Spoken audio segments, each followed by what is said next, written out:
उपविभागीय पोलीस अधिकारी साकोलीचे पथक दिनांक 18 डिसेंबर 2025 ला रात्री मौजा मरेगाव चुलबंद नदीपात्रात अवैधरित्या ट्रॅक्टरने रेती चोरी सुरू असल्याबाबत माहिती मिळाल्याने उपविभागीय अधिकारी साकोली हद्दीतील खाजगी ट्रॅक्टर वाहनांनी रवाना होऊन घटनास्थळी पोहोचले असता घटनास्थळी एकूण 3 ट्रॅक्टर व 5 इतर लोकेश भागोजी बेद्वार, देवेंद्र अशोक द्वाराकर,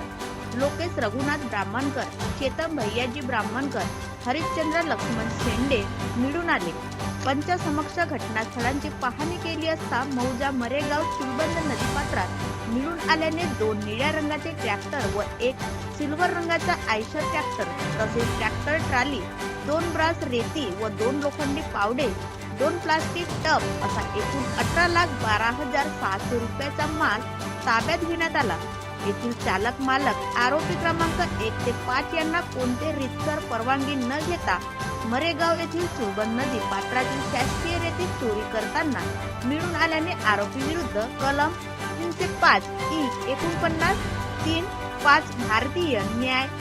ते संतस 79 अधिनियम 1986 48-8 महाजमीन महसूल संहिता 48-8 गुन्हा नोंद करण्यात आला असून घटनास्थळ 18,12,600 रुपये माल जप्त करण्यात आले. सदर कारवाई पोलीस अधीक्षक नूरुल हसन भंडारा यांच्या मार्गदर्शनात होत आहे.